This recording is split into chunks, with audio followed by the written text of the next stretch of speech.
ونعوذ بالله من شرور أنفسنا ومن سيئات أعمالنا من يهده الله فلا مضل له ومن يضلل فلا هادي له وأشهد أن لا إله إلا الله وحده لا شريك له وأشهد أن محمدا عبده ورسوله. கண்ணியத்திற்குரிய எல்லாம் அல்ல அல்லாஹ் ஜல்ல ஷானஹு தஆலாவின் நல்லடியார்களே, இஸ்லாத்தின் ஆதாரம் இறைவனுடைய வஹி மட்டுமே என்ற இந்த தொடரிலே நாம் இறுதி கட்டத்தை நம்ம அடைந்திருக்கிறோம். இன்ஷா அல்லாஹ் இந்த தலைப்பு நாளைய தினத்தோடு முடிக்கப்படும். அதற்கு மறுநாள் நோன்பா பெருநாளாகவும் இருக்க வாய்ப்பு இருக்கிறதுனால அந்த நாளைக்கு பயான் எதுவும் கிடையாது. நாளைக்கு இன்ஷா அல்லாஹ் இந்த நிகழ்ச்சி நிறைவு செய்யப்படும். நேற்றைய தினம் சொன்ன செய்தியில சில சந்தேகங்கள் சில பேருக்கு ஏற்பட்டிருக்கிறது. அதை தெளிவுபடுத்திட்டு அதை தொடரும். அதாவது முந்தைய அறிஞர்கள் குர்ஆனுக்கு மாத்தமாக இருக்கிறது என்று பல ஹதீசுகளை மறுத்திருக்கிறார்கள் என்ற சான்றுகளை எல்லாம் நம்ம காட்டணும். அதை எப்படி நீங்கள் புரிந்து கொள்ள வேண்டும் என்று சொன்னால், அவங்க குர்ஆனுக்கு மாத்தமா இல்லாத சிலதையும் மறுத்திருக்கிறாங்க, குர்ஆனுக்கு மாத்தமானதையும் மறுத்திருக்கிறாங்க. சிலதை குர்ஆனுக்கு மாத்தமா இல்ல, நம்ம அது விளக்கம் கொடுக்க முடியும், அப்படிப்பட்டதையும் மறுத்திருக்கிறாங்க. அதை நம்ம எதுக்கு எடுத்து சொல்றோம் என்றால், இந்த அடிப்படை கொள்கை அவங்கள்ட்ட இருந்தது. குர்ஆனுக்கு மாத்தமா இருந்தால் நம்ம ஏற்றுக்கொள்ள கூடாது என்ற கொள்கையில் ஒரு ஹதீஸை பார்க்கிறார்கள். அவர்களுக்கு குர்ஆனுக்கு மாற்றமாக தெரிகிறது என்ற காரணத்தினால் அவங்க நிராகரித்திருக்கிறார்கள் என்ற அடிப்படையில் தான் அதை எடுத்து வைச்சோம். அதுல அவங்க மறுத்தது எல்லாமே சரியானது கிடையாது. சிலதை கரெக்டாக குர்ஆனுக்கு மாற்றம் என்று மறுத்திருக்கிறார்கள். சில விஷயம் குர்ஆனுக்கு ஏற்றதாகவே இருக்கிறது. அவங்க பார்வையில் சில குறைபாடு இருந்ததுனால அவங்க செஞ்சிருக்கிறாங்க. ஆனா அடிப்படை என்னவென்று கேட்டால், அந்த அறிஞர்கள் எல்லாருடைய உள் மனசுலையும் குர்ஆனுக்கு மாற்றமாக இருக்கிற ஹதீஸை ஏற்றுக்கொள்ளக்கூடாது அந்த கொள்கை இருந்தது. அந்த கொள்கை அடிப்படையில் பார்க்கிறாங்க. அவங்க பார்வைக்கு குர்ஆனுக்கு மாற்றமா தெரிகிறது, அதனால மறுத்துறாங்க. ஒரு உதாரணத்தை சொல்வதாக இருந்தால், ஒருத்தர் எட்டி பார்த்தாருன்னா கண்ணை குத்திடுவேன் ரசூலுல்லாஹ் சொன்னாங்க இல்லையா, அதை ஒருத்தர் மறுக்கிறார். யாரு மாலிக் இமாம் என்ன மறுக்கிறாங்கன்னா, இது சரிக்கு சரியாகத்தானே தண்டிக்கணும், தண்டிக்கிறதா இருந்தா இப்படி நம்ம பல்ல குடைச்சதான் பல்ல குடைக்கணும், இந்த மாதிரி ஒரு கருத்தை சொல்றாரு. இது சரியான ஒரு அணுகுமுறை இல்ல. ஏன்னு கேட்டா தண்டனைகள் வித்தியாசமா தான் இருக்கு. திருடினா கையத்தான் வெட்டுவோம், திருடினா போய் நம்மளும் திருட மாட்டோம். தண்டனைன்னு சொல்லுவது அதுக்கு சரிக்கு சரியா இருக்கணுங்கிறது கிடையாது.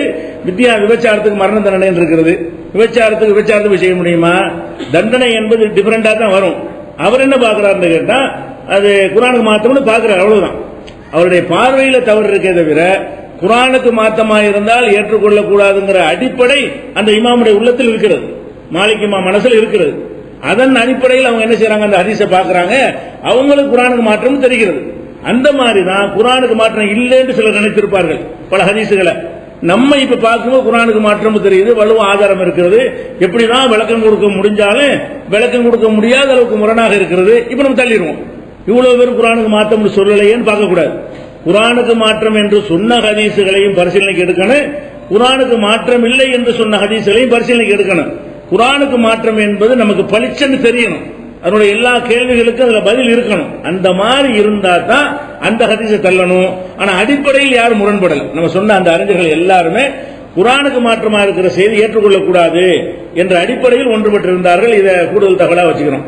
அடுத்ததாக இன்னொரு செய்தி என்னவென்று சொன்னால், பரவலாக இப்ப நம்ம இந்த தௌஹீத் ஜமாத்து குர்ஆனுக்கு மாற்றமா தான் எடுத்துக்கொள்ளக்கூடாது சொல்லும் போது, இது புது கொள்கை தான் பரப்புறாங்க. அதுக்கு தான் அதெல்லாம் எடுத்து காட்டணும். இவங்க எல்லாம் சொல்லாட்டாலும் அதான் சட்டாதான். குர்ஆனுக்கு நிகராக மற்றது வரலன்னு யாரும் சொல்லியா தெரியணும்? குர்ஆனுக்கு நிகராக மற்றதெல்லாம் இல்லைன்னு யாராவது சொன்னா தான் அது குர்ஆனுக்கு நிகராகுமா? குர்ஆனுக்கு மாத்தமா இருந்தா ஏற்றுக்கொள்ளக்கூடாதுங்கிற பேசிக் அடிப்படை. ஒரு இமாமும் சொல்லாட்டாலும் அடிப்படை தான். ஒரு இமாம் எந்த ஒரு இமாமும் இது சொல்லாவிட்டால் கூட அப்ப குர்ஆனுக்கு மாத்தமா தள்ளி எடுத்துக்கலாமா? அவ்வளவு பேரும் சொல்வதும் ஒருவர் சொல்வதும் சரியாகுமாங்கிற நம்ம அறிவுக்கு தெரிகிறது. நம்ம ஏற்றுக்கொண்ட நம்பிக்கை அடிப்படையில் அல்லாஹ்வுடைய குர்ஆனுக்கு சமமாக எதுவும் ஆகாது. அந்த வகையில் நம்ம கொள்கையில தெளிவா இருக்கிறோமே தவிர, சில அறிஞர்கள் சொன்னதுனாலதான் சரி நம்ம சொல்லவில்லை. எதுக்கு அந்த அறிஞர்களை எடுத்து காட்டுறோம் என்றால், ஒருவரும் சொல்லல, அதுக்காகத்தான். ஒருவரும் சொல்லல ஒரு வாதத்தை வைக்கிற காரணத்தினால், இல்ல நிறைய பேர் சொல்லி இருக்கிறாங்க அப்படின்னு வைக்கிறோம். இதுக்கு மாத்தமா நிறைய பேர் சொல்லியிருப்போம், அதையும் காட்டுவாங்க. மாத்தமா சொன்னாலும் பிரச்சனை இல்ல, ஆதரவா சொன்னாலும் பிரச்சனை இல்ல. நம்ம பிரச்சனை எதுக்கு என்றால், ஒருவருமே சொல்லலை என்ற காரணத்திற்கு தான் இதை வைக்கிறோம். இவங்க யாரும் சொல்லாவிட்டாலும் அதான் சட்டம். இன்னொரு விஷயத்தை கவனிக்கணும். இந்த வாதத்தை அடிக்கிற ஒரு கருத்தை சொன்னோம்னு சொன்னா, இதுவரைக்கும் யாராவது சொன்னார்களா? 14 நூற்றாண்டா சொன்னார்களா? ஒரு சொல்லாத கருத்தை எப்படி சொல்லுவீங்க? என்று சொல்லி அதுக்கு ஒரு ஹதீஸ் ஆதாரம் காட்டுவாங்க. என்ன ஆதாரம் என்றால், ஒரு கூட்டம் சத்தியத்தில் இருந்து கொண்டே இருக்கும் கியாம நாள் வரைக்கும் என்று ரசூல் ஸல்லல்லாஹு அலைஹி வஸல்லம் சொன்னாங்க. நீங்க சொல்றது சரியான கருத்தா இருந்தா இந்த கருத்தை போன நூற்றாண்டு சொன்னால் யாரு, அதுக்கு முந்தைய நூற்றாண்டு சொன்னது யாரு, அதுக்கு 14 நூற்றாண்டுக்கு சங்கிலத்தோட காட்டுங்க பார்ப்போம். நீங்க சொல்வது சரி என்று சொன்னால் எல்லா காலத்திலும் இந்த கொள்கையை சொல்லியிருக்கணுமா இல்லையா?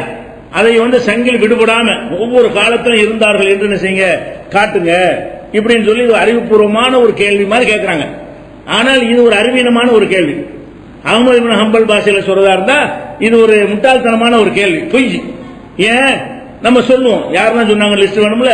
இப்ப இன்னைக்கு ஒரு 120 கோடி மக்கள் முஸ்லீம்கள் வாழ்றாங்க. ரசூலுல்லாஹ் காலத்துல இது வரைக்கும் எடுத்தீங்கன்னா ஒரு 400 கோடி பேர் இருப்பாங்க. 400 கோடி மக்களை அட்ரஸையும் கொண்டுட்டு வா, அவ்வளவு பேர் சொல்லலாம்னு காட்டு. யாரு சொன்னாங்கன்னு ரெக்கார்டு இல்லாட்டி சொல்லணும் அர்த்தமா?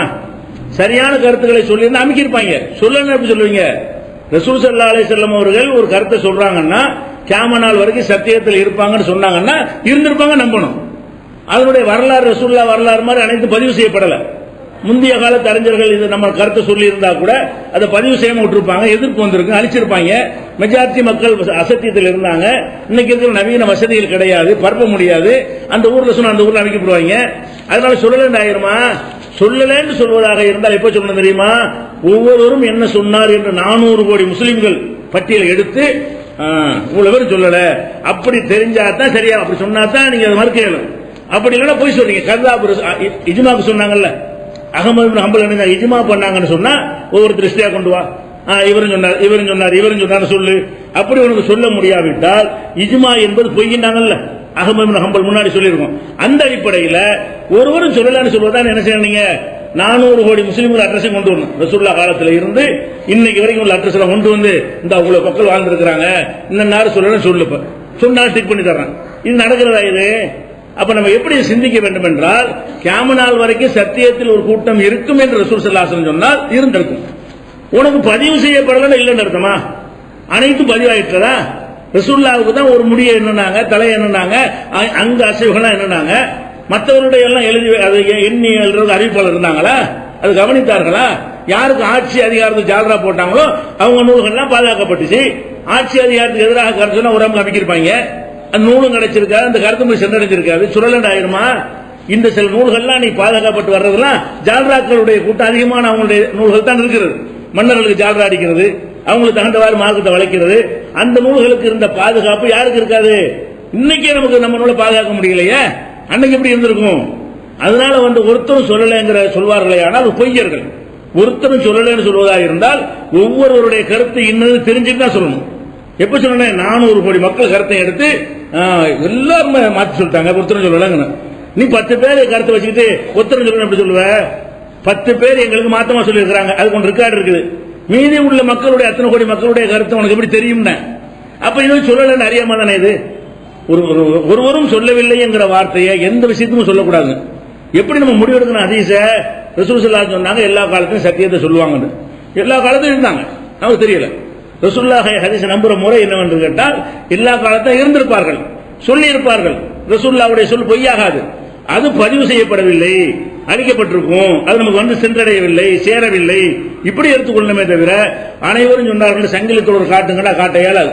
அனைத்து நீங்க சொல்ற கொலை கூட சங்கிலித்தோடு காட்ட இயலாது. எந்த ஒரு கொள்கையை சொன்னாலும் சங்கிலித்தோடு விட்டுப்பட்டு தான் இருக்கும். 3 தலாக் விஷயம் எப்படி தேமையா சொன்னாரு? 600 வருஷமா சங்கிலித்தோடு கிடையாது. உமர் இல்லாத காலத்தில் சொன்ன சட்டம் அப்படி இருந்தது. முத்தலாக்கு இல்லன்னு 700ல அவர் அடிக்கிறாரு, எதிர்த்து அடிக்கிறார், தப்புன்னு சொல்றாரு. அப்ப அது வரைக்கும் 600 வருஷம் சங்கிலித்தோடு கிடையாது. சங்கிலித்தோடு வேண்டிய அவசியம் கிடையாது, விலையும் சொல்லணும். அதனால இந்த ஒரு வாதத்தை பயங்கரமான ஒரு கேள்வி மாதிரி இதற்கு பதில் சொல்ல இயலுமா? இந்த கருத்தை இதற்கு முந்தைய சொன்னவர்கள் பட்டியலை தர முடியுமா? அப்படின்னா இந்த கருத்தை சொல்லலன்னு காட்டு. இந்த கருத்தை யாருமே சொல்லலன்னா ஒவ்வொருத்த கருத்தையும் முன்வைக்கி. நீ 10 பேரை வச்சுட்டு ஒருத்தரும் சொல்லலாம் கூடாது. அவ்வளவு பேருடைய கருத்தையும் சொல்லி அத்தனை அறிஞர்கள் பற்றி குறைஞ்சபட்ச அறிஞர்களையாவது அத்தனை அறிஞர்களுடைய கருத்தையாக எடுத்து வைத்து இந்த அத்தனை அறிஞர்களும் இதை எதிர்த்தார்கள் காட்டணும். 10 பேர் எதிர்த்தாங்கன்னு வச்சுக்கிட்டு ஒருவரும் சொல்லலன்னு அர்த்தம். இது ஒரு அறிவீனமான வாதம். அஹ்மது இப்னு ஹம்பல் மாதிரி சிந்தித்து பார்த்திருப்பார்களே, ஆனால் இந்த வார்த்தை வைக்க கூடாது. இந்த வார்த்தை வைப்பது ஒரு அறியாமையான வாதம், விலகிக் கொள்ளணும். அடுத்த பாயிண்ட் வருவோம். இப்னு கையிம் அவர்கள் இப்னு தைமியா அவர்களுடைய மாணவர், பெரிய அறிஞர். இது எல்லாருமே இந்த ஹதீஸ் குர்ஆன் மறுப்பாளர்கள் இருக்காங்கல்ல, இந்த கூட்டமும் ஏற்றுக்கொண்ட அறிஞர். இந்த குர்ஆன் மறுக்கக்கூடிய சலபி கூட்டம் இருக்காங்க இல்லையா, இவர்களும் மதிக்கத்தக்க அறிஞர் யாருன்னு கேட்டா இப்னு தைமியா அவர்கள், இப்னு கையும் அவர்கள்.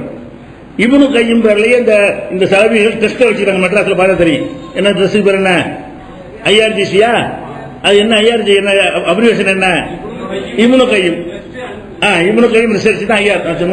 அப்ப இப்னு கையும்ங்கிறவர் அவங்களால் மதிக்கப்படுற ஆளுங்கிறதுக்காக வேண்டி அவர் பேரை வச்சுதான் அரபு நாட்டில் காசு வாங்க முடியும். விளங்கிருங்க, அவர் பேரை சொல்லிதான் காசு வாங்க முடியும் என்று சொன்னால் அப்ப சலபுகளுக்கு ரொம்ப பெரிய இமாம் யாரு? இப்னு கையும். இப்னு தைமியாவுடைய மாணவர். அவர் ரொம்ப முக்கியமான ஒரு ஆள் தான். அவர் என்ன சொல்றாருன்னு கேட்டா, பொய்யான ஹதீஸ்களுக்கு சில கண்டிஷன் இருக்கிறது, வெறும் அறிவிப்பாளர் மட்டும் இல்ல. அதை சொல்றாரு. ஒமின்ஹா, பொய்யான ஹதீஸ்களுடைய கண்டிஷன்ல ஒரு உண்மை என்னவென்றால் தக்ரீபுல் ஹிஸ்ஸி லஹு, கண்கூடான உண்மை அதை மறுக்கிறது. அப்படி ஒன்றை ரசூலுல்லாஹ் சொன்னா ஹதீஸ் இல்ல. குர்ஆனுக்கு நம்ம சொல்றோம், அவர் அட்வான்ஸா சொல்றாரு. என்ன சொல்றாரு? கண்கூடாக ஒன்று தெரிகிறது, அதுக்கு மாற்றமாக ரசூலுல்லாஹ் சொன்னாங்கன்னு வருது. நெருப்பு ஜில்லுன்னு இருக்கும் ரசூலுல்லாஹ் சொன்னாங்கன்னு ஒரு ஹதீஸ் வருது. இது பொய்யா இல்லையா? நெருப்பு ஜில்லுண்டா இருக்கு, கண்கூட தெரியும் சுடுது. கண்கூடாக கையை வச்சு பார்த்தா சுடும்னு தெரிகிற ஒரு விஷயத்தை நெருப்பு குழுகுன்னு இருக்கும். இப்ராஹிம் நபிக்கு இருந்துச்சு அது ஒரு விஷயம். பொதுவா சொன்னார், நெருப்பு குழுகுன்னு இருக்கு, ஜிலு ஜில்லுன்னு இருக்குன்னு ஒருத்தர் சொன்னாரு, ரசூலுல்லாஹ் சொன்னாங்க. அப்படின்னு ஹதீஸ் வந்தால் கண்ண மூடி மறுத்துடலாம்ல? ஏன்? கண்ணுக்கு தெரிகிற உண்மைக்கு மாற்றமா ரசூல் பேச மாட்டார். அவர் சொல்றார், அதாவது கண்ணுக்கு தெரியான ஐம்புலன்களும் எதை உணர்கிறதோ அதுக்கு மாற்றமாக ரசூலுல்லாஹ் சொன்னதாக சொன்னால் அது ஹதீஸ் இல்லை. எவ்வளவு பெரிய பலமான அறிவிப்பாளர் அறிவிச்சிருந்தாலும் நெருப்பு ஜில்லுன்னு இருக்கும் ரசூலுல்லாஹ் சொன்னா அது ஆகாது. அப்படி சொல்ல மாட்டார்கள். எல்லாம் பொய்யாக்கிட்டு போயிடுவான் இஸ்லாத்தை. அப்புறம் நெருப்பத்தை காட்டு ஜில்லுன்னு இருக்கும், கையை பிடி ஒத்தன் பிடிக்க மாட்டான். அப்புறம் கடைசியில் போய் உங்க மார்க்கம் பொய்ன்னு போயிடுவான். அப்படியான ஒரு சோதனை இந்த மார்க்கத்தை எல்லாம் வைக்க மாட்டான், ரசூலுல்லாஹ் சொல்லியிருக்க மாட்டார்கள். அதுக்கு உதாரணம் என்ன சொல்றாருன்னு கேட்டா, அல் பாதஞ்சானு ஷிஃபாவும் மின்குள்ளி தாயின், இந்த கத்தரிக்காய் முதல் சொன்னோம்ல, கத்தரிக்காய் எல்லா நோய்க்கும் மருந்து அப்படிங்கிற விஷயம். அவர் கேட்கிறாரு, ஏன்னா கத்தரிக்காய் எல்லா நோய்க்கும் மருந்து, எந்த நோய்க்கு மருந்து கொடுத்து பார்த்த? வயிற்று வலி கொடுத்து பார்த்தியா? தவளை கொடுத்து பார்த்தியா? எத்தனை பேருக்கு காய்ச்சல் இருக்கும்போது கத்திரிக்காய் கொடுத்தா ஜாஸ்தியா போயிடுது காய்ச்சல். அவர் கேட்கிறாரு, சும்மா காய்ச்சல் ஜாஸ்தியா இருந்தா கத்திரிக்காய் கொடுக்கும்போது ஜாஸ்தியா போயிடுது, பித்த நோய் ஜாஸ்தியா இருந்தால் அவனுக்கு கத்திரிக்காய் கொடுத்து அதிகமாகி போயிடுது. அதே மாதிரி பல நோய்களுக்கு அது கூட்டுறது தான் பார்த்துட்டு இருக்கிறோம். கண்ணுக்கு முன்னாடி தெரியுது கத்திரிக்காயில் அப்படி நோய் நிவாரணம் இல்லைன்னு. எல்லா நோய்க்கும் நிவாரணம் கிடையாது. அதையும் ரசூலுல்லாஹ் சொல்லியிருப்பாங்க அப்படின்னு சொல்லி மறுக்கிறார். அப்ப கண்ணுக்கு முன்னாடி உள்ள ஒரு உண்மைக்கு மாற்றமாக ரசூலுல்லாஹ் சொன்னதாக வறுமையானால் அது ஹதீஸ் அல்ல, அறிவிப்பாளர் பார்க்க தேவையில்லைங்கிற அர்த்தத்தில் சொல்றாரு. அதே மாதிரி இன்னொரு ஹதீஸ் இருக்கு. ஒரு மனிதன் நம்ம பேசிக்கிட்டு இருக்கிறோம், பேசிக்கிட்டு இருக்கும்போது ஒருத்தர் தும்மல் போட்டார். தும்மல் போட்டு உண்மை, ஒரு எந்த பேச்சு பேசும்போது தும்மல் போட்டு விடுகிறார்களோ அது உண்மையான செய்தி என்று ரசூலுல்லாஹ் சொன்னாங்களாம். நம்ம கூட என்ன செய்வாங்க, இருமுனாங்க, எதுக்கு தும்மலுக்கு தான் சொல்லுவாங்களோ, யாரும் நினைக்கிறாங்க தும்மிட்டாங்கன்னு என்ன செய்வாங்க, உங்களை யாரும் நினைக்கிறாங்க அப்படிம்பாங்க. நம்ம தும்மலுக்கு யாரும் நினைக்கிறது சம்பந்தம் இருக்குது? ஒரு சம்பந்தம் இல்லை. இந்த மாதிரி நம்மள மாதிரி மூடர்கள் பேசுற மாதிரி ரசூல் ஸல்லல்லாஹு அலைஹி வஸல்லம் அவர்கள் சொன்னதாக விக்கலுக்கா பொறையேறது, பொறையேறதுன்னு சொன்னா யாரும் நினைக்கிறாங்க. யாரும் நினைக்கிறதுக்கு நமக்கு பொறையேறதுக்கு என்ன இருக்கு? எவனை நினைச்சவங்க பொறையேறுமா? இது யாரோ ஒரு லூசு சொல்லியிருக்கான்னு வைங்களேன், அது நம்ம எல்லாரும் சேர்ந்து சொல்லிட்டு இருக்கிறோம். இது லூசுன்னு சொல்ல விட்டு போயிடலாம். ரசூலுல்லாஹ் சொல்ல முடியுமா அப்படி? அப்ப நபிகள் நாயகம் ஸல்லல்லாஹு சொன்னாங்களா, அஸ்தகுல் ஹதீஸ், பேச்சிலேயே உண்மையான பேச்சு என்னன்னு கேட்டால் எங்கே தும்மல் போடப்படுகிறது அதுதான். அப்ப ஒரு கோர்ட்ல சாட்சி சொல்றான், ஐயான திருடவே இல்லை, தும்மல் போட்டா தான் உன்னோடு உண்மையான சாட்சி அப்படின்ற முடியுமா? எப்படின்னா எத்தனை பேர் பொண்ணாத பொய் கண்ணுக்கு முன்னாடி பொய்ன்னு தெரியுது, அப்போ தும்மல் நடக்குது. இது எப்படி இதான் உண்மையை கண்டுபிடிக்கிற அளவுகோடு? ஒருவன் தும்மல் போடுவதை வைத்து அந்த செய்தி உண்மைன்னு கண்டுபிடிக்கிறது மார்க்கத்தில் உள்ளதா? இதை ரசூலுல்லாஹ் சொல்லியிருப்பாங்களா? அப்ப இதுக்கு சாட்சி, அப்ப இதுக்கு விசாரணை, அப்ப இதுக்கு நீதிபதி, அப்ப இதுக்கு தீர்ப்பு, இரண்டு சாட்சி வேணும், அப்ப இதுக்கு எழுத்துமானோ? தும்மலை கவனிச்சுக்க, உட்கார வை, சபையில வை, எவனா தும்முறானு பாரு, தும்முறவனு உண்மைன்னு கண்டுபிடிச்சிக்க. இது ஒரு மாதிரி இப்படி ஒரு ரூலிங்கா இருக்கு உலகத்துல. இது அல்லாஹ்வுடைய தூதர் இதெல்லாம் சொல்லுவாங்க. அவ்வளவு தெளிவா பேசக்கூடிய வகி தொடர்பு உள்ளவங்க இது மாதிரி இல்லாம பேசுவாங்க. இதை சொல்லி காட்டுறாரு. கண்ணுக்கு முன்னாடி தெரிகிறது எத்தனையோ செய்திகள், பொய் செய்திகளுக்கு முன்னாடி தும்மல் போடப்படுகிறது, ஆனால் அது பொய்யாக இருக்கிறது. இந்த ஹதீஸை வச்சுக்கிற உண்மை நீங்க சொல்லுவீங்களா? இப்னு கைம் கேட்கிறாரு, கண்ணுக்கு முன்னாடி இது பொய்ன்னு தெரியுதா இல்லையா? இதுக்கே அப்படி அறிவிப்பாளர் பாக்குறீங்க? இது பொய், இது இப்படிலாம் மார்க்கத்தில் இருக்காது. குற்றத்தை விசாரிக்கிறதுக்கு ஒட்டுமொத்த குர்ஆன் நமக்கு வழிகாட்டி இருக்கிறது. ஹதீஸ் வழிகாட்டி இருக்கிறது. உண்மை பொய்யை கண்டுபிடிக்கிறது வழிகாட்டி இருக்கிறது. அந்த வழியில் தான் உண்மை பொய்யை கண்டுபிடிக்கணுமே தவிர அவனுடைய நம்பகத்தன்மை விசாரிக்கணும், சாட்சிகளை பார்க்கணும், தடயங்களை பார்க்கணும், ஆவணங்களை பார்க்கணும், ரெக்கார்டுகளை பார்க்கணும், பேப்பர்களை பார்க்கணும், அதையெல்லாம் பார்த்து இது உண்மைன்னு கண்டுபிடிக்கணுமே தவிர தும்மல் போட்டு உண்மைன்னு கண்டுபிடிக்கிறது இது மெத்தடா? இது எவனாச்சும் உலகத்தில் ஏத்துக்குருவானா? இந்த நாட்டிலே ஏத்துக்குருவானா? இந்த அரசாங்கமா எந்த கோர்ட்டாவது ஏத்துக்குருமா இத? அப்ப நீங்க உங்க வழக்கு இப்படி நடந்தா ஏத்துக்குருவீங்களா? உங்களுக்கு பாதகமா ஒரு தும்மல் போட்டான்னு வைங்க, உன் தும்மல் போட்டா நான் ஏத்துக்கிறேன், அவருக்கு கொடுத்துருங்க, அவர் பொருள் தான் சொல்லுவீங்களா? அப்ப எவனும் ஏற்றுக்கொள்ளாத ஒரு விஷயத்தை அல்லாஹ்வுடைய ரசூல் சொன்னாங்கன்னு பரப்புறீங்க. இது எப்படி ஹதீஸா இருக்குங்கிறதுக்கு உதாரணம் காட்டுறாரு. அதாவது நிதர்சனமாக கண்ணுக்கு தெரிகிற உண்மைக்கு மாற்றமாக ஒரு செய்தி ரசூலுல்லாஹ் பேர்ல சொல்லப்படுமையானால் இது பொய், அது ஹதீஸ் அல்ல என்று சொல்றாரு.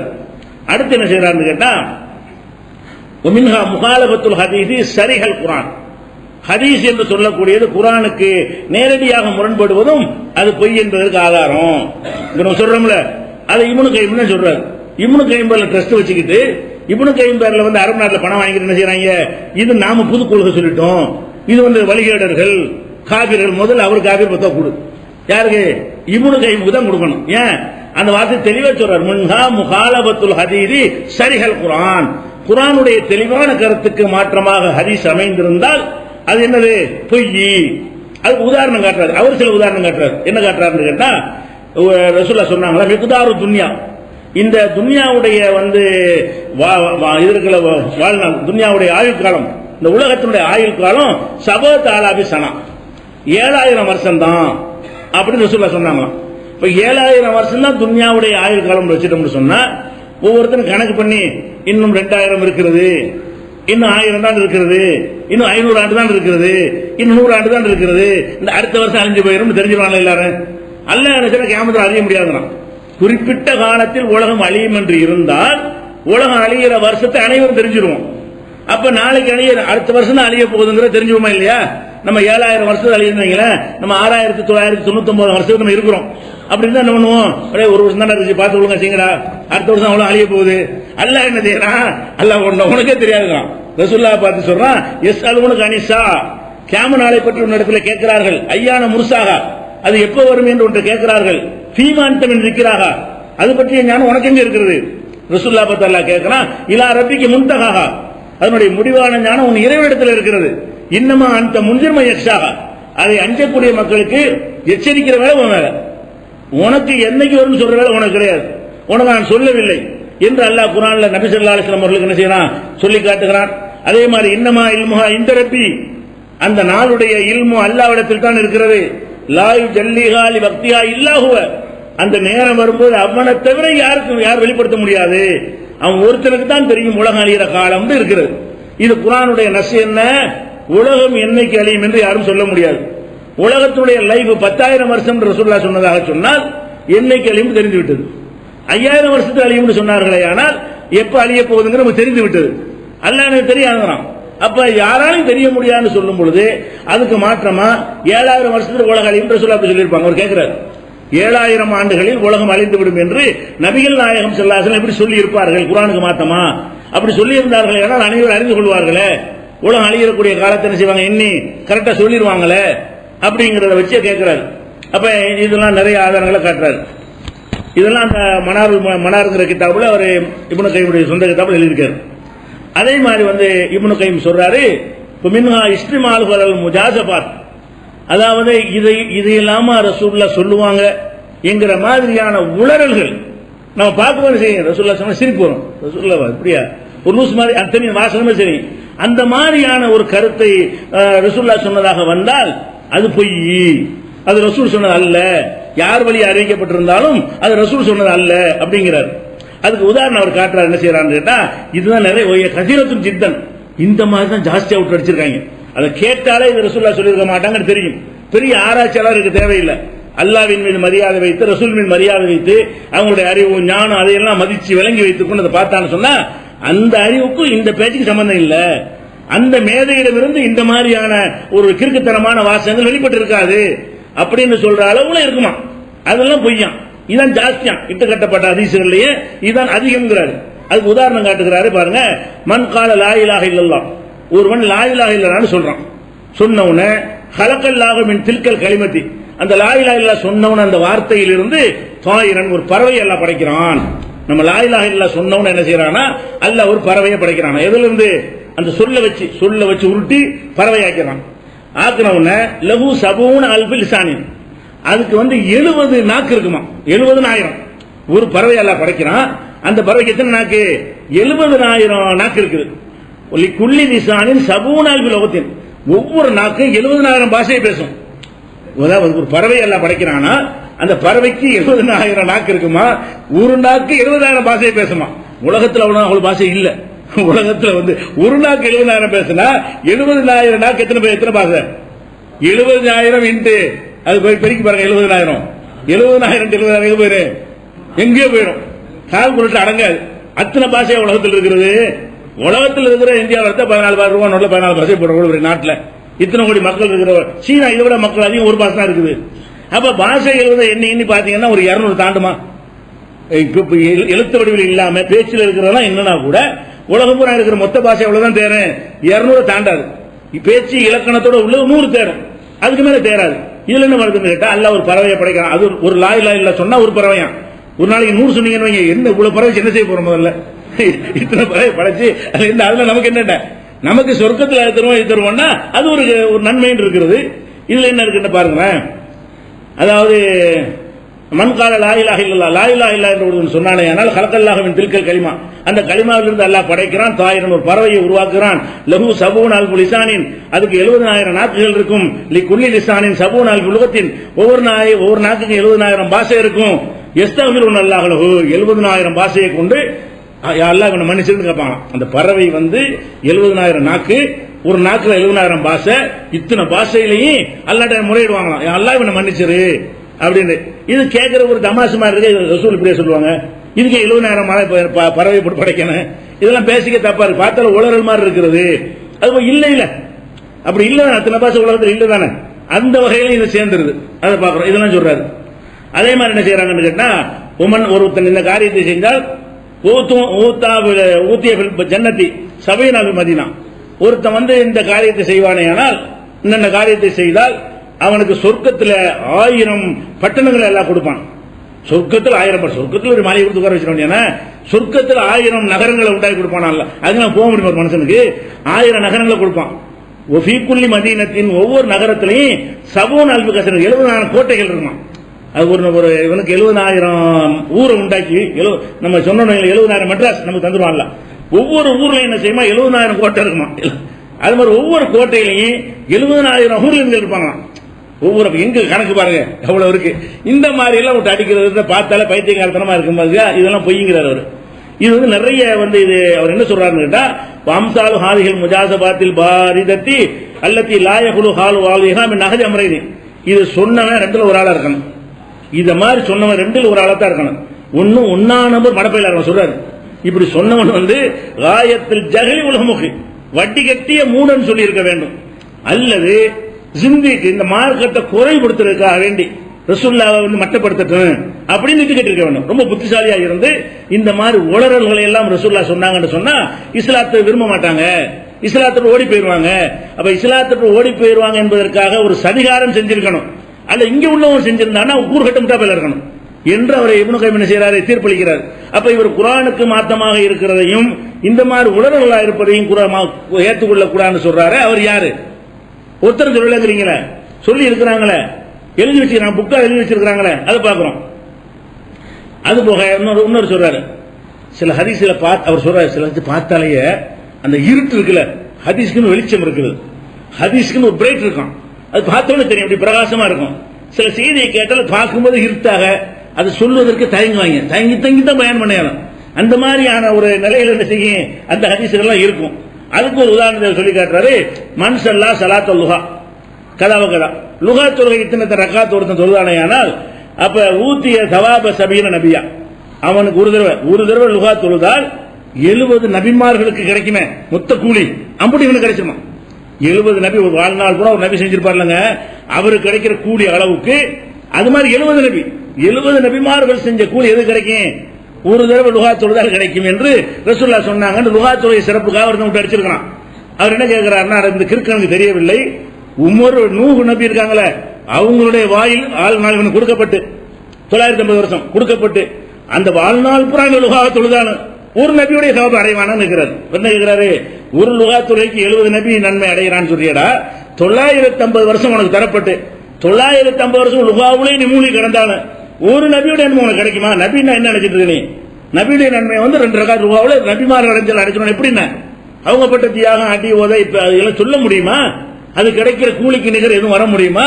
அவங்களுக்கு நிகரா 70 பேருக்கு கிடைச்ச ஃபர்ஸ்ட் போயிருவானே. 70 நபிக்கு மேல போனா முதல்ல அம்பியாக்கள் இருக்க மாட்டாங்க, லுகா தொழுதால் கலந்து உட்கார்ந்துருப்பாங்க. அப்ப இது எப்படி இது எப்படி மார்க்கமாகும்? அவர் கேட்கிறாரு. பார்த்தாலே பொய்ன்னு தெரியலையா அப்படிங்கிறாரு. அதே மாதிரி சில ஹதீஸ்ல பார்த்தாலே என்ன செய்யும்? பொய்ன்னு தெரியும். நம்ம ஏற்கனவே சொன்னோம்ல, அரிசி சாப்பிட்டா பசி போகும்.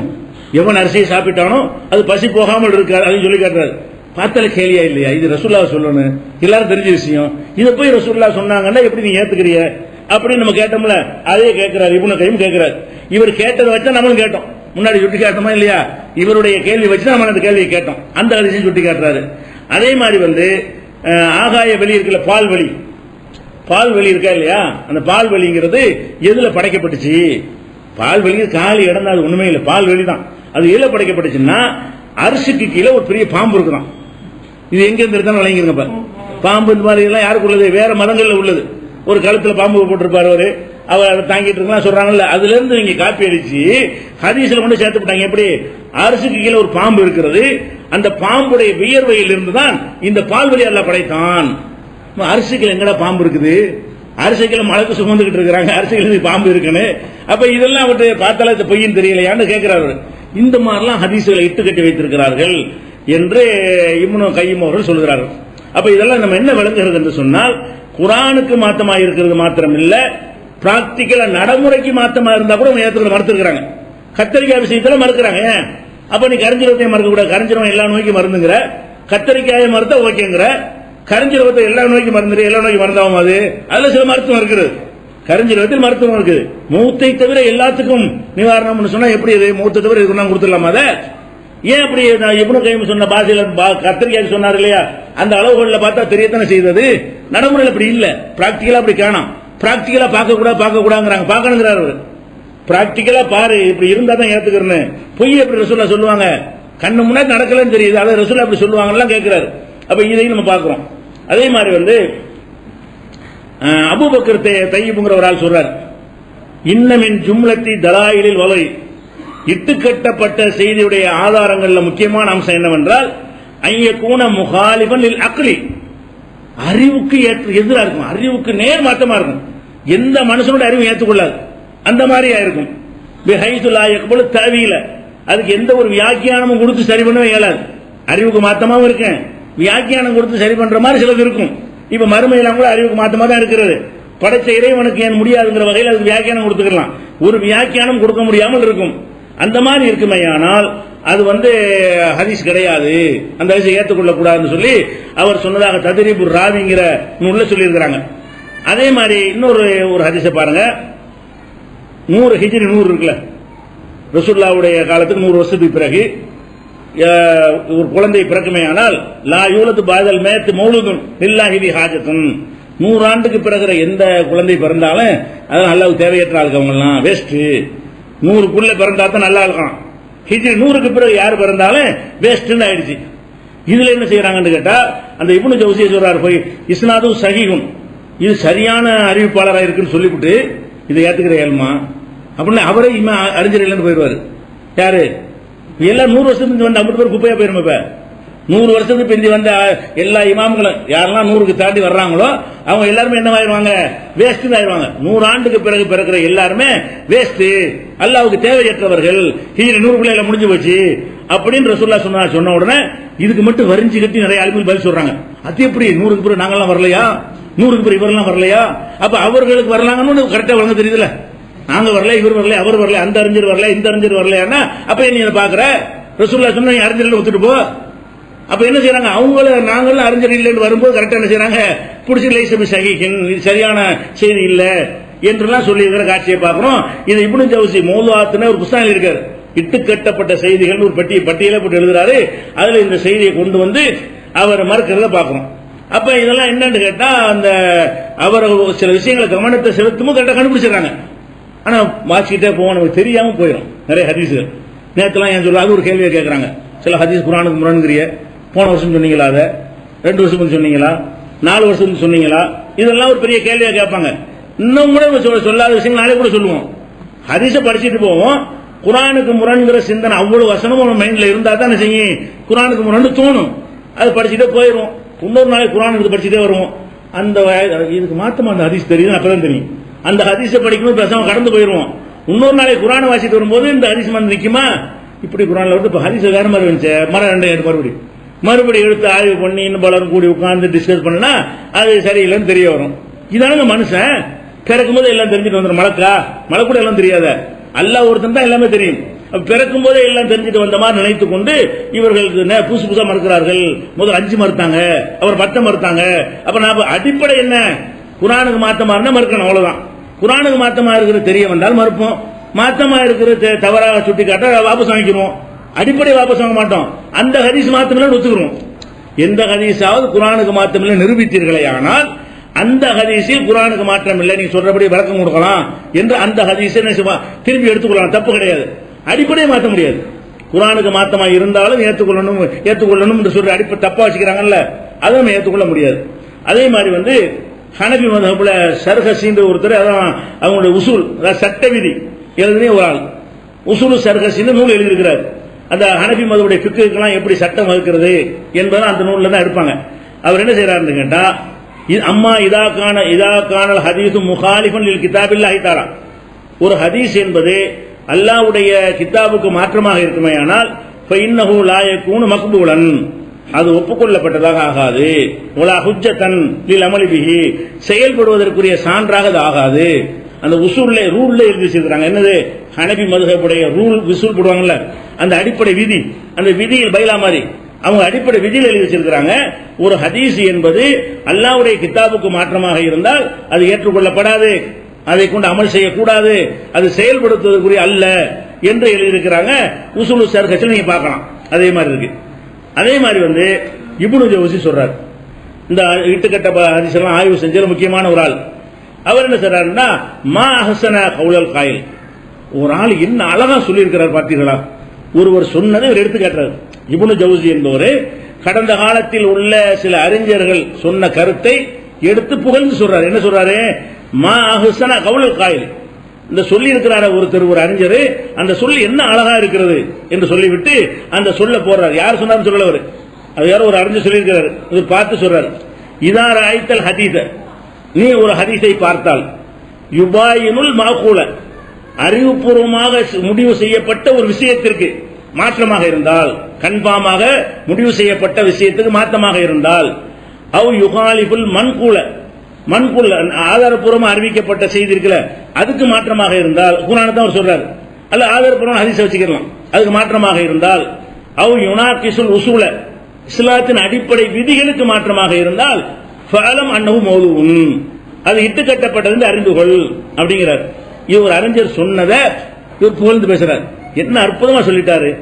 அறிவுபூர்வமாக தீர்மானிக்கப்பட்ட ஒரு விஷயத்திற்கு மாற்றமாக இருந்தாலும், அல்ல அறிவிக்கப்பட்ட ஆதாரப்பூர்வமான செய்தி குர்ஆனோ ஹதீஸோ அதுக்கு மாற்றமான ஒரு ஹதீஸை ஒருத்தர் சொன்னாலும், அல்லது அடிப்படை இஸ்லாத்தின் அடிப்படைக்கு மாற்றமான செய்திகளை அவர் சொன்னாலும் நீ விளங்கிக்க, அது இட்டுக்கட்டப்பட்டதுதான்.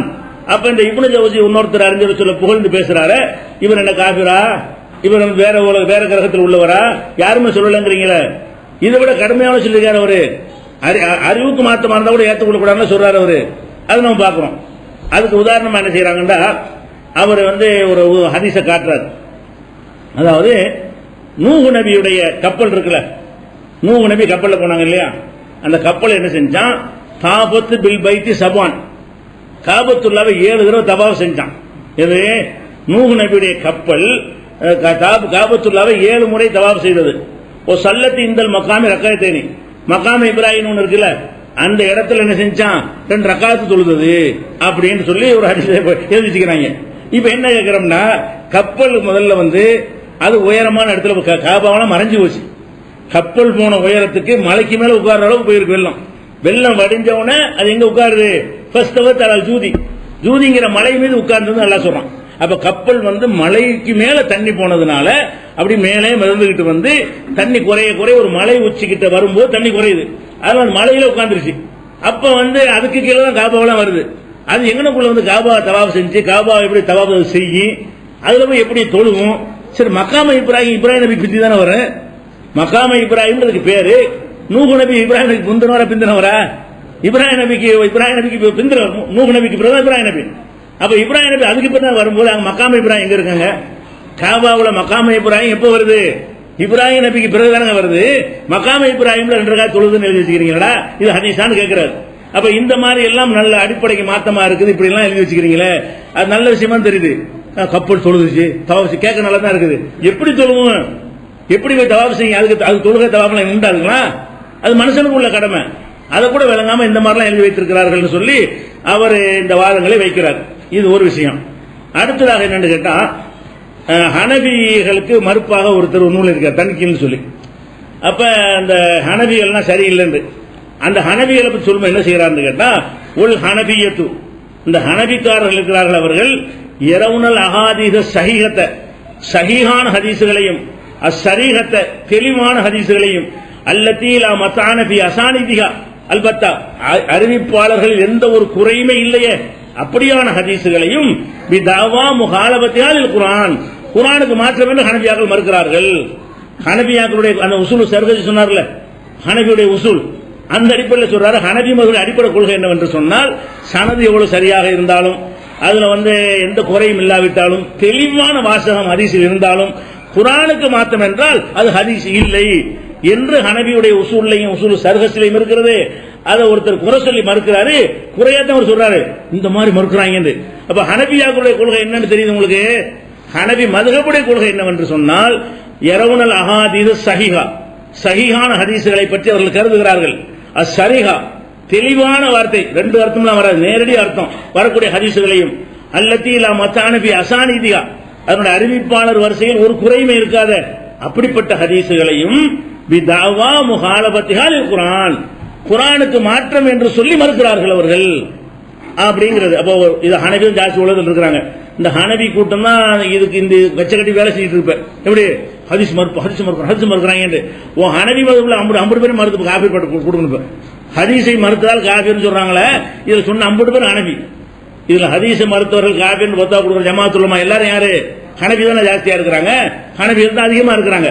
அப்ப ஹனபி மதுஹபுடைய ரூல் என்ன சொல்லுதுன்னு கேட்டா, குர்ஆனுக்கு மாத்தமா இருந்தால், சனது சரியா இருந்தாலும் சரி, அது தெளிவான வார்த்தையை கொண்டு இருந்தாலும் சரி, அறவே குறை இல்லாவிட்டாலும் சரி, அறிவிப்பாளர் வரிசையில் சின்ன ஒரு இல்லத்து கூட இல்ல, ஒரு நுணுக்கமான குறை கூட இல்ல, அப்படி இருந்தாலும் குர்ஆனுக்கு மாத்தம் என்று இவர்கள் மறுக்கிறார்களே சரியா அப்படின்னு ஒருத்தர் கேட்கிற அளவுக்கு அவங்களுடைய கொள்கை இருக்கிறது. அப்ப இவங்க எப்படி இந்த பத்துவா கொடுப்பாங்க? அப்ப இது வேணும்னு செய்யறாங்க. இடைப்பட்ட காலத்தில் கொஞ்சம் சொல்லப்படாம இருக்கு. நான் என்ன விளங்குறேன்னு கேட்டா, இது தொண்டுகிட்டு வருது. ஒரு இடைப்பட்ட ஒரு 250 வருஷத்துல இந்த செய்தி சொல்லப்படல மக்களுக்கு. நாம தமிழகத்தில் சொல்லப்படாம புதுசா சொல்லும் பொழுது நாம சொல்லாத இவன் சொல்றானேங்கிறதா அடிப்படையை தெரிகிறது. அவங்க தேடி பார்த்து என்ன செஞ்சிருக்கானே, நம்ம இப்படி சொல்றோமே, இது மாதிரி நம்ம இமாம் சொல்லியிருக்கிறாங்களா, வேற யாரும் சொல்லியிருக்கிறாங்களா, இவங்களை நம்ம வழிகட்ட அவங்களும் சொல்ல வேண்டி வருமே, இப்படின்னு தேடி பார்த்துட்டா சொல்லணுமா இல்லையா? அது தேடி பார்த்திருந்தா சொல்லியிருக்க மாட்டார்கள். நம்ம சொல்வதை விட கடுமையா சொல்லியிருக்கிறார்கள். நம்ம சொல்வதை விட அறிவுக்கு பொருத்தமில்லாட்ட கூட ஏற்றுக்க மாட்டேன் என்கிற அளவுக்கு சொல்லி இருக்கிறார்கள் பார்க்கிறோம். இது ஒரு அடிப்படையா போச்சு. அதே மாதிரி வந்து முகமது பின் அப்துல்லா இப்னு மஸ்அதாங்கிறவர் சொன்னதாக இப்னு ஹஸ்ம் அவர்கள் எடுத்திருக்கிறார். இப்னு ஹஸ்ம் வந்து குர்ஆனுக்கு ஹதீஸ் மாத்தமாகாதுன்னு அவர் சொல்றார், அவர் கருத்து வேற. ஆனா ஒரு அறிஞர் சொன்னதை எடுத்து எழுதுகிறார். என்ன எழுதுகிறார்னு கேட்டா, அல் ஹதீஸு ஸலாஹு அக்ஸாம், ஹதீஸ்ங்கிறது 3 வகை இருக்கிறது. ஒன்னு வந்து ஹதீஸுன் முவாஃபிகுன் லில் குர்ஆன், ஒன்னு குர்ஆனுக்கு ஒத்ததா இருக்கு. குர்ஆன் என்ன சொல்லுதோ அதை விளக்குற மாதிரி என்ன செய்யும், அது ஒத்ததாக இருக்கும். குர்ஆன்ல சொன்ன கருத்தையே சொல்லும், இது ஒரு வகை. ஃபுல் அஹ்து பிஹி ஃபர்துன், அதை எடுத்து நடப்பது கட்டாய கடமை, ஒரு வகை. ஹதீஸ 3 வகையா பிரிக்கிறாரு. ஹதீஸுன் முவாஃபிகுன் லிமா ஃபில் குர்ஆன், குர்ஆனில் உள்ளதுக்கு ஏற்ப அமைந்திருக்கக்கூடிய ஹதீஸ் ஒரு வகையாக இருக்கிறது. ஃபுல் அஹ்து பிஹி ஃபர்துன், அதை எடுத்து நடப்பது கட்டாய கடமை, ஒரு வகை. வ ஹதீஸுன் ஜாயிதுன் அலா மா ஃபில் குர்ஆன், குர்ஆனுக்கு முரணா இருக்காது, ஆனா குர்ஆன்ல சொல்லதோடு கூடுதலா இருக்கும், அதிகப்படியான விஷயங்கள் சொல்லப்பட்டிருக்கும். அது போக முதாஃபன் இலா மா ஃபில் குர்ஆன், அதுவும் குர்ஆன் நம்ம சேர்க்கணும். ஏனென்றால் ரசூல் விளக்கறத வந்தாங்க, தொழுகை நிலநாட்டுங்கள் குர்ஆன்ல இருக்குது, கையை உயர்த்தினார்கள் இல்ல குர்ஆன்ல, தொழுகை நிலைநாட்டினார்கள் என்பதை விட கூடுதலாக இப்படி ஒசத்து, இப்படி கட்டு, இப்படி புனி, இப்படி நிமிரு, இதை ஓது, இன்னும் சூரா ஓது, அத்தையாத்து ஓது, இது எல்லாமே இது கூடுதல். குரானில் இல்லதை விட கூடுதல மாற்றம் கிடையாது. குரான்ல தொழுங்கள் அல்லாஹ் சொல்றான், தொழுவாதீங்கன்னு சொன்னதான் மாற்றம். தொழுவுங்கள் என்பதற்கு விளக்கம். தொழுங்கண்டா என்ன? இப்படி செஞ்சு குனிஞ்சு நிமிர்ந்து இதை ஓதி செய்யி. அப்ப இப்படி வந்தாலும் அதுவும் கட்டாய கடமைங்கிறார். ஒரு விஷயம் குரான்ல சொன்னதை அப்படியே ஹதீஸ் சொல்லும், அதை எடுத்து நடப்பது கட்டாய கடமை. இன்னொரு இரண்டாவது வகை என்னன்னு கேட்டா, ஹதீஸும் ஜாயிதும் அலாமா ஃபில் குரான், குரான்ல உள்ளதுக்கு மேல கூடுதல் விஷயங்களை சொல்லக்கூடியது. பொகு முலாஃபுன் இலாமா ஃபில் குரான், அது குரான்ல உள்ளதோடு சேர்க்கணும் என்று கேட்டா அது விளக்கத்திற்கு ரசூலுல்லாஹ் வந்திருக்காங்க. ஒல்லாஹு பிஹி ஃபர்துன், அதுவும் கட்டாய கடமை. குரானுக்கு விளக்கமாக ரசூலுல்லாஹ் சொன்ன கூடுதல் விவரங்களே கட்டாய கடமை. வ ஹதீஸுன் முஹாலிஃபுன் லிமா ஃபில் குரான், குரானுக்கு மாற்றமாக உள்ள ஹதீஸ் மூணாவது வகை. மூணாவது ஹதீஸ் என்னது? குரானுக்கு எதிராக அந்த கருத்து நிற்கும். அப்படி இருந்தால் ஃபஹு முத்ரஹுன், தூக்கி எறியப்பட வேண்டியது. 2-3 ஹதீஸ்ல 2 ஹதீஸ் ஏத்துக்கிறேன்னு ஒரு ஹதீஸ் அழகா சொல்றாரு. இதுதான் தௌஹீத் ஜமாத்துடைய கொள்கை. தௌஹீத் ஜமாத் நிலைப்பாட்டு அப்படி அழகா சொல்ற. எப்படி சொல்றாரு? ஹதீஸ்கள் 3 வகை இருக்கிறது. ஒன்னு குரான்ல உள்ளதையே வழிமொழியக்கூடியதாக இருக்கும், அதை ஏற்றுக்கொள்ள வேண்டும். குரானில் சொல்லாத ஒன்றை கூடுதலாக நோன்பு வைங்கள்னு சொல்லப்படும். எப்படிங்கிற ரசூலுல்லாஹ் சொல்லுவாங்க. ஜக்காத்து கொடுங்கன்னு குரான்ல சொல்லப்படும். எப்படிங்கிற விவரத்தை ரசூலுல்லாஹ் என்ன செய்வாங்க? ஆட்டுக்கு உழவு, மாட்டுக்கு உழவு, ஒட்டகத்துக்கு விளக்குவாங்க. இப்படி ஜாயிதாக கூடுதலாக இருக்கும், அதை எடுத்துக்கொள்ளணும். மாத்தமா தூக்கி வச்சிருங்க என்று சொல்லி இருக்கிறாங்களே. இவங்க எல்லாம் யார்? இவங்க எல்லாம் வழிகேடர்களா, காப்பீர்களா? ஒருவரும் சொல்லணும்னு ஏன் சொல்றீங்க? ஒருவரும் சொல்லாட்டாலும் அடிப்படை, அதோட விளங்கி சொல்லணும். ஒருத்தரும் சொல்லாட்டாலும் பிரச்சனை இல்லை. ஆனா ஒருவரும் சொல்லவில்லை என்று சொல்வது தப்பு, பொய் நிறைய சொல்லி இருக்கிறார்கள். அதை பார்க்கணும். இது எக்காமுறை கிதாபுல இப்னு ஹஸம் எடுத்து எழுதுறாரு. அதே மாதிரி ஒரு அல்லாஹ் என்ன செய்வானா, நரகத்தில் எல்லாத்தையும் போட்டோன்னே அல்லாஹ் கேட்பானா, போதுமா நிறைஞ்சிட்டியான்னு நல்லா கேட்பானா. அது குர்ஆன்ல இருக்குது. ஹலிம் தலாத்தி யௌம நகூலு லி ஜஹன்னம, நரகத்தை பார்த்து நம்ம கேட்போம், ஹலிம் தலாத்தி நிறைஞ்சிட்டியா என்று கேட்போம். நரகம் சொல்லும் ஹல்மின் மசீத், என்ன கொஞ்சம் இருக்கான்னு கேட்குமா. எல்லாத்தையும் நிறைச்சவன நரகத்தை பார்த்து அல்லாஹ் பேசுவான். அல்லாஹ் எதையும் பேசுவான், அல்லாட்ட எதுவும் பேசும். அது ஒரு விஷயம். அப்ப நரகத்தை பார்த்து அல்லாஹ் பேசுவான், ஹலிம் தலாத்தி நிறைஞ்ச சாப்பம் உனக்கு அப்படின்னு கேட்பான். அல்லாஹ் நரகம் என்ன சொல்லுமா? ஹல்மின் மசீத், இன்னும் கொஞ்சம் இருக்குதா அப்படின்னு கேட்பான். பத்தாது. இந்த இவ்வளவு காபிர்களும் அள்ளி போட்டா கூட நரகத்துக்கு தீனிக்கு அது என்ன செய்யல, பத்தல. அப்ப இதுவரைக்கும் உங்களுக்கு சரியான செய்தி. இதை ஒட்டி ஒரு இட்டுக்கட்ட ஹதீஸ் அப்படின்னு கேட்டா, இந்த நேரத்தில் அல்லாஹ் என்ன செய்வான் என்றால், புதிதாக சில மனிதர்களை படைப்பான். நரகத்துக்கிட்ட படைச்சு போய் போடான்றான், அதுலயும் அப்படின்னு சொல்லி என்ன செய்யுது, ஒரு அழிச்சு விட்டு வச்சிருக்காங்க. அது 10,000 சொல்லிச்சுல, 10,000 சொன்ன பிறகு இன்னொரு ஆதார் கூட அழிச்சு நடந்ததுன்னா அல்லாஹ் காலை வச்சு மிதிப்பான். போதுமாண்டு போதும் சொல்லும் வருது. அது அடைக்குமா அல்லாஹ், நரகத்தை என்ன செய்வான், இனிமே கேட்கக்கூடாது அப்படிங்கிற ஆதாரப்பூர்வமா வருது. இந்த இன்னொரு சில எப்படி இட்டு கட்டுறாங்கன்னு கேட்டா, 10 சொல்லுத.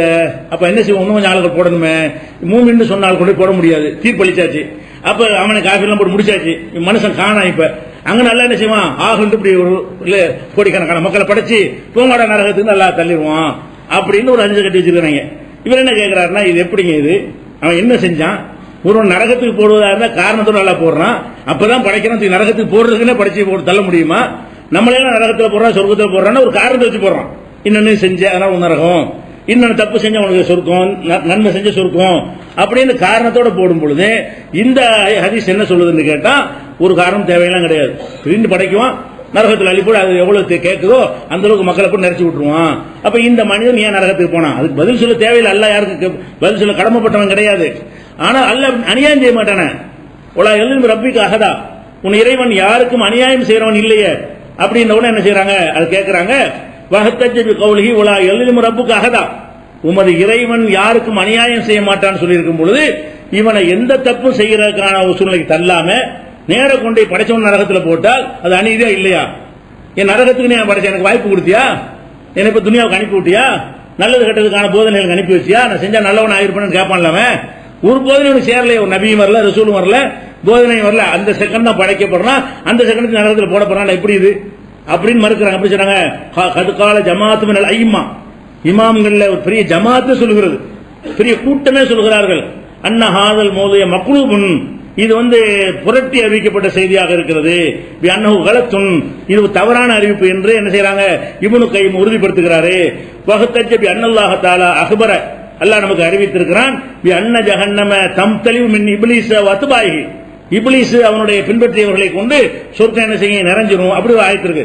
ல அம்ல அன்ன ஜஹன்னம, மினல் ஜின்னத்தி ஒன்னாசி அஜ்மயின், நான் நரகத்தை நிரப்புவேன் ஜின்னத்து என்ற சைத்தானை கொண்டு மனிதர்களை கொண்டு அனைவரை கொண்டு நிறைச்சிடுவேன் அல்லாஹ் சொல்றான். நிறைஞ்சும் சொல்கிறது. அது மாதிரி வர்த்தஜபி கௌலிஹி வலா யல்லிம் ரப்புக அஹதா, உனது இறைவன் யாருக்கு அநியாயம் செய்ய மாட்டான் இருக்கிறது. அப்படி இருக்கும் பொழுது நரகத்துக்குன்னு ஒருத்தரை படைச்சு கொண்டே போடுவான் இப்படி ஹதீஸ் இருக்கும். ஹதீஸ் இருக்குதான் செய்யுது. அது ஹதீஸா? இதை ஏத்துக்கிற முடியுமா? ரசூலுல்லாஹ் சொன்னதாக சொன்னாலும் நம்ம என்ன முடிவுக்கு வரணும்? இது ரசூலுல்லாஹ் சொன்னது கிடையாது, இந்த மாதிரி ரசூல் ஸல்லல்லாஹு அலைஹி வஸல்லம் சொல்ல மாட்டார்கள், இப்படித்தான் முடிவுக்கு வரணும் என்று அந்த எல்லா இமாம்களும் சொன்னதாக ஃபத்ஹுல் பாரில இப்னு ஹஜர் இந்த புகாரிக்கு விரிவுரை இருக்குல்ல, அந்த நூல்ல அவர் சொல்றாரு. பெரிய பெரிய அறிஞர்கள் என்ன செய்யறாங்கன்னா இது ஒரு கான்செப்டா வைக்கிறாங்க, குர்ஆனுக்கு மாத்தமா இருக்குது, குர்ஆனுக்கு மாத்தமாக இந்த ஹதீஸ் அமையுது என்று மறுத்திருக்கிறார்கள். அதை பார்க்கிறோம். அதே மாதிரி ஷாஃபி இமாம்கிட்ட கேட்கிறாங்க. என்ன கேட்கிறாங்கன்னா, இப்போ ஒரு ஹதீஸ் நமக்கு வருது, ஓரிரு நபர்கள் அறிவிக்கக்கூடிய ஹதீஸ் வருது. இதாத்த காமடுத்து சுரூத்து சிகத்தி, அது சிகத்தை சரியா இருப்பதற்குரிய கண்டிஷன் போட்டோம்ல, அதாவது நம்பிக்கையா இருக்கணும், உறுதியானவரா இருக்கணும், நேர்மையானவரா இருக்கணும், அதெல்லாம் இருக்குல்ல, அதெல்லாம் கரெக்டா இருக்குது.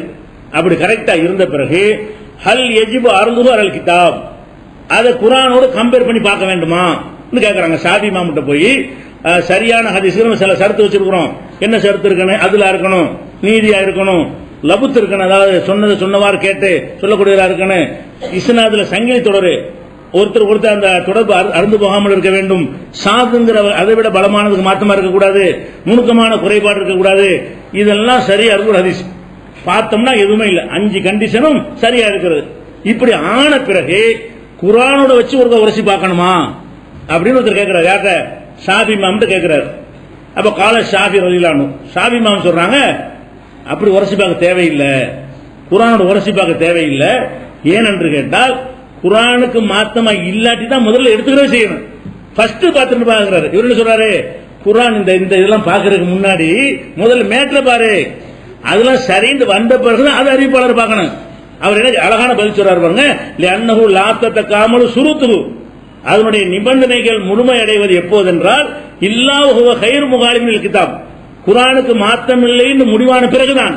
அப்ப ஒரு ஹதீஸ் அறிவிப்பாளரை பார்க்கிறது ரெண்டாவது, பிந்தி பார்க்கணும்னு கேட்கிறாள், பிந்தி பார்க்கறது முந்தி பார்த்துக்கிறார்.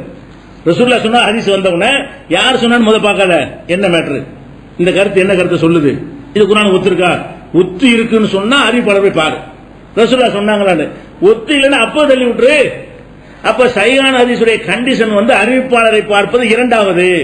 அறிவிப்பாளரை பார்த்துலாம் கருத்தை பார்த்து தள்ளுபடி செஞ்சிட்டோம்னா முடிஞ்சு வச்சுக்கத, அறிவிப்பாளர் தேவையே இல்லை. அந்த கருத்து குர்ஆனுக்கு மாத்தமா இருந்தா நம்ம ஆட்களை போட்டு உரசிட்டு இருக்கணும். குர்ஆனும் நேரம் மோதுது, யார் சொன்னா என்ன, இவர் சொன்னா என்ன, நம்ம வாட்டு மேட்டர் பார்க்கணும், தப்புன்னு தூக்கி போட வேண்டியதான். அந்த கருத்து கரெக்டா இருக்குது, குர்ஆனுக்கு மாத்தமா இல்ல, சரியான கருத்தா இருந்தா ரசூலுல்லாஹ் சொன்னாங்கன்னு உறுதிப்படுத்தணும்ல. சரியான கருத்தை எல்லாம் ரசூலுல்லாஹ் சொல்லிருப்பாங்கன்னு சொல்ல முடியாது. நமக்கு தேவையான ரசூலுல்லாஹ் சொல்லுவாங்க, அந்த கருத்து சரியா கூட இருக்கலாம், ரசூலுல்லாஹ் சொல்லாம இருந்திருப்பாங்க. அப்ப அந்த ஹதீஸ் சரியான ஒரு கருத்தை சொல்கிறது, அதை ரசூல் ஸல்லல்லாஹு அலைஹி வஸல்லம் சொன்னார்களா இல்லையாங்கிறதுக்கு அப்பதான் பரிசீலிக்கணும். அது தவறான கருத்தை தான் சொல்கிறேன் என்று தெரிந்து விட்டால் அதை பரிசீலனைக்கு எடுக்கவே கூடாதுன்றார். அப்ப இது எவ்வளவு கடுமைன்னு பாருங்க. அப்ப ஹனபி மதுஹப் பிரகாரமும் நீங்க பேச இயலாது, ஹதீஸ் மறுக்கிறாண்டு. ஷாஃபி மதுஹப் பிரகாரமே ஃபர்ஸ்ட் நீங்க எடுக்கணும், 2 மதுஹப் தான் இருக்கிறீங்க. உங்க சலபி மதுஹப் பிரகாரம் இப்படி சொல்லிவிட்டாரு, உங்க சலபி மதுஹப் பிரகாரம் பேச முடியாது, ஹனபி மதுஹப் பிரகாரம் பேச முடியாது, ஷாஃபி மதுஹப் பிரகாரம் ஹதீஸ் மறுப்புன்னு பேச இயலாது. இந்த சலபி மதுஹப் இருக்குல்ல, அந்த மதுஹப்ல பேச முடியுமானா அதுவும் முடியாது. அப்ப எந்த மதுஹப்ல நீ பேசுற? நீ நாங்க யாரும் சொல்லாட்டாலும் நம்ம சொல்லுவோம். நீ இதெல்லாம் இதுக்கு பின்னாடி நிற்கக்கூடிய ஆளுக்கு ஏன் அவங்க சொல்ல நீங்க மறுக்கிறீங்க? நீ ஷாஃபிங்கிறவன் இப்படி இந்த ஷாஃபி மாமூல சொல்ல நீ எப்படி மறுக்கிற? முதல்ல அதை பாருங்கிறாரு. சரியான ஹதீஸ் என்பதற்கு ஃபர்ஸ்ட் கண்டிஷன் என்னவென்றால் அது குர்ஆனுக்கு மாத்தம் இல்லாம இருக்கணும். அதுக்கு பிறகு எடுத்து வச்சு அவர் நேர்மையானவரா அவர் இவரா எல்லாம் ரெண்டாவது பாத்துக்கங்கிறார். இது எங்க இருக்குது? இது மஹ்சூல்ங்கிற கிதாபுல இருக்கிறது. அப்ப இதெல்லாம் வச்சு பார்க்கும்போது எல்லா இமாம்களும் அந்த கருத்து தான் சொல்லியிருக்கிறார்கள். அதே மாதிரி இன்னொரு ஹதீஸ் பாருங்க, காலி இயாவுன்னு ஒருத்தர் இருக்கார், அது முக்கியமான ஹதீஸ் கலையில் ஒரு பெரிய மேதை, நல்ல ஒரு அறிஞர். அவர் என்ன சொல்றாருன்னு கேட்டா, ஒரு பரவலான எல்லாருக்கும் தெரிஞ்ச ஒரு ஹதீஸ். அந்த ஹதீஸ் எங்க இருக்குன்னு கேட்டா, நீங்க புகாரில 3222, 1237, 5827, 6268, 6443, 6444, 7487 இத்தனை இடத்துல புகாரில் இருக்கு இந்த ஹதீஸ். என்ன ஹதீஸ் சொன்னா, மன் மாத்த மின் உம்மத்தி லா யுஷ்ரிகு பில்லாஹி ஷையா, என்னுடைய உம்மத்துல ஷிர்க் வைக்காமல் ஒருத்தன் மரணித்து விட்டால் தகலல் ஜன்னா, அவன் சொர்க்கத்துக்கு போயிடுவான் இந்த ஹதீஸ் இருக்கு. இதை சொன்ன உடனே அவரை அபூதர் என்ன செய்யறாரு, அபூதர் தான் என்ன செய்யறாருன்னா கேட்கிறாரு ரசூலுல்லாஹ்ட்ட, ஒயின் ஜனா ஒயின் சரக, அவன் திருடினாலும் விசாரணை செஞ்சாலுமாங்கிறார். ரசூலுல்லாஹ் பொதுவாக சொல்லிட்டு போயிட்டாங்க. அதான் அல்லாஹ்வை ஷிர்க் வைக்காம போயிட்டால் அவனுக்கு சொர்க்கம்ட்டாங்கல்ல. சரி, ஷிர்க் வைக்கல, திருடுறான், ஷிர்க் வைக்கல, விசாரம் பண்றான், அவனுக்குமா இருந்து கேட்கிறாரு. அவர் என்ன செய்யறாரு, இதெல்லாம் வைத்துக் கொண்டு தப்பு செய்யலாமான்னு கேட்கிறாரு. அவர் என்ன அடிப்படையில் கேட்கிறாருன்னு கேட்டா, ஒயின் ஜனா ஒயின் சரக, அவன் திருடினாலுமா அவன் விபச்சாரம் செய்தாலுமா அப்படின்னு கேட்கிறாங்க. ரசூல் ஸல்லல்லாஹு அலைஹி சொல்றாங்க, ஒயின் ஜனா ஒயின் சரக, ஆமா திருடினாலும் சரிதான் விபச்சாரம் செஞ்சாலும் லா இலாஹ இல்லல்லாஹ் சொர்க்கம் தான். திருப்பி சொல்றாங்க, முதல்ல பொதுவா சொல்லி முடிச்சிட்டாங்க. இவர் கேள்வி கேட்டதுக்காக வேண்டி ரசூல் ஸல்லல்லாஹு அலைஹி வஸல்லம் அதையே ரிப்ளையா கொடுக்குறாங்க. அவர் என்ன கேட்கிறார், ஒயின் ஜனா ஒயின் சரகங்கிறாரு, திருடினாலும் விபச்சாரம் செஞ்சாலுமான்னு. ரசூல் என்ன செய்றாங்க, ஆமா திருடினாலும் விபச்சாரம் செஞ்சாலும் தான், திருடினாலும் சரி விபச்சாரம் செஞ்சாலும் சரி ஷிர்க் வைக்கலையா உனக்கு சொர்க்கம் தான் அப்படின்னு ரசூலுல்லாஹ் சொல்றாங்க. இதை மறுபடியும் கேட்கிறாரு பல ரிவாயத்துகள்ல. மறுபடியும் என்ன சொல்றாங்க, நாசமா போ அப்படின்னு சொல்லி என்ன செய்றாங்க, மறைய திருப்பி கேட்கறாங்க. அந்த மாதிரி ரசூல் ஸல்லல்லாஹு அலைஹி செய்றாங்க, அதை செல்லமா கடிஞ்சு இருக்கிறாங்க. அப்ப இந்த கூட அதிர்ச்சி நீங்க இப்ப பாருங்க, எல்லாத்துல என்ன இருக்குன்னு கேட்டா, ஒருத்தன் விபச்சாரம் செய்தாலும் சரி, அவன் திருடினாலும் சரி, அந்த லா இலாஹ இல்லல்லாஹ் சொல்லி ஷிர்க் வைக்காம அல்லாஹ்வை தவிர யாரை வணங்க மௌத்தாகிவிட்டான் என்றால் அவன் சொர்க்கத்துக்கு போயிடுவான் இருக்குல்ல. இது சரியான ஹதீஸ். இது நம்ம மறுக்கல. ஆனா ஒருத்தர் பார்வையில இது குர்ஆனுக்கு முரண், இது குர்ஆனுக்கு முரண் கிடையாது. ஏன்னு கேட்டா எந்த களிமா சொன்னவரா இருந்தாலும் அவர் பாவத்துக்கு தண்டனை அனுப்பிச்சு கடைசி சொர்க்கத்துக்கு போயிடுவார். ஷிர்க் வச்சவன் கடைசி போக முடியாது. இவன் விபச்சாரமா பண்ணி இருந்தாலும் அதுக்கு ஒரு பனிஷ்மெண்ட் எல்லாம் கொடுப்பான், அதுக்கு பிறகு சொர்க்கத்துக்கு போயிடுவார். தகவல் சொன்னா தானே, நரகத்துக்கு போக மாட்டான்னு ஹதீஸ்ல இல்ல, சொர்க்கத்துக்கு போவான்னு தான் இருக்குது. நரகத்துக்கு போயிட்டு கூட சொர்க்கத்துக்கு போவான், இதுல எந்த முரண் கிடையாது. ஆனால் அவங்க அறிஞர்கள் மத்தியில் என்ன இருக்குன்னா, குர்ஆனுக்கு மாத்தமா இருந்தா எடுத்துக்க கூடாதுன்னு அதுல நிக்கிறார் அவர். காலியால் என்ன கேட்கிறாருன்னா, இது எப்படி சரியா வரும், அன்னஹு முகாலிஃபுல் குர்ஆன், இது குர்ஆனுக்கு மாத்தமா இருக்கிறது. அல்லாஹ் என்ன செய்யறான்னு கேட்டா, பாவங்களுக்கு தண்டிக்கிறேன்னு சொல்றான். அப்ப நீ பாவம் செய்ய தூண்டுற மாதிரி இருக்குது. நீ லா இலாஹ இல்லல்லாஹ் சொல்லிக்க, என்ன விசாரம் பண்ணிக்க, திருடிக்க, என்ன ஆட்டம் வேணாலும் போட்டுக்க, லைசன்ஸ் கொடுக்குற மாதிரி வருதப்பா, இதுக்கு அந்த மார்க்கம் வந்துச்சுன்னு அவர் நிறைய கேள்விகள் கேட்கிறார். அடுக்கடுக்கா கேள்வி கேட்டு இது மாதிரியான ஒரு விஷயத்தை போய் சொன்னா இது எப்படி சரியா வரும், இதை சொல்றதுக்கான நபிமார்கள் அடி வாங்கினாங்க, இதை சொல்றதுக்கான நபிமார்கள் வந்தாங்க, திருட்டு விபச்சாரத்தை ஒழிக்கிறது தானே வந்தாங்கன்னு அவர் பெரிய ஆர்டிகல் போடுறார். அவர் பாட்டு நிறைய கேள்விகளை எழுப்பி இது இஸ்லாத்தின் அடிப்படையை தகர்த்து நாசமாக்குறது, ஒழுக்கமுள்ள சமுதாயத்தை உருவாக்குறதுக்கு பதிலா தப்பு தவறு செய்ய தூண்டுகிறது, ஷிர்க் மட்டும் வைக்காத என்ன வேண்டாலும் பண்ணிக்க என்று தூண்டுகிறது. அவர் கடுமையான வார்த்தையை சொல்லி அவர் என்ன செய்யறாருன்னு கேட்டா, இது யுனாபி ஹிக்மத்துல்லாஹி தஆலா, அல்லாஹ்வுடைய ஹிக்மத்துக்கு இது மாத்தமா இருக்கிறது, இது சரியா இல்ல அப்படின்னு சொல்லி முடிக்கிறார் அவர். இப்ப நம்ம என்ன பார்க்கிறோம், இவர் சரியில்லைன்னு சொன்னது சரியில்லை, அதான் சரியில்லை. ஆனா எதுக்கு இதை எடுத்து சொல்றோம்னு கேட்டா, குர்ஆனுக்கு மாத்தம்னு கேட்கிறார்ல, குர்ஆனுடைய ஹிக்மத்துக்கு மாத்தமா இருக்கிறது. இது மனிதன் தப்பு செஞ்சா தண்டனை எல்லாம் சொல்றானே, அதெல்லாம் அர்த்தமற்றதாக்குறது. விபச்சாரத்துக்கு கடுமையான தண்டனைங்கிறான் அல்லாஹ், திருட்டுக்கு கடுமையான தண்டனைங்கிறான்.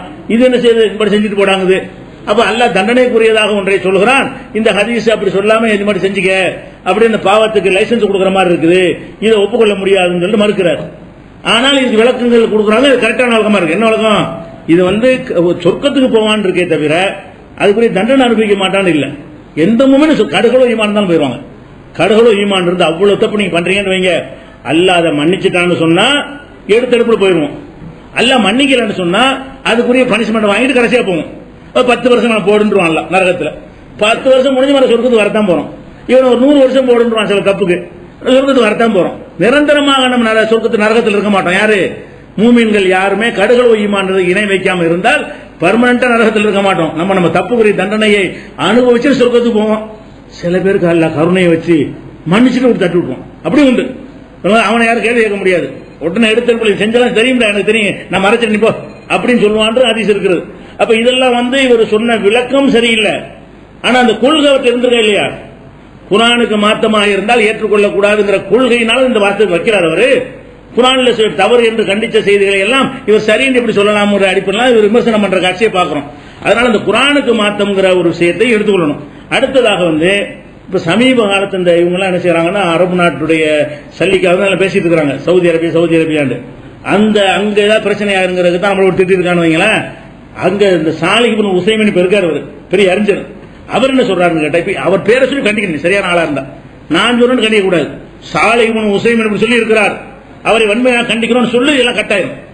அங்க வரக்கூடிய சல்லிலாம் இப்ப கட்டாயி போயிடும். என்ன சொல்றாருன்னு கேட்டா, முகாலபத்துல் ஹதீஸில் அக்லி, அறிவுக்கு மாத்தமா ஹதீஸ் இருந்தால் ஏற்றுக்கொள்ளாது.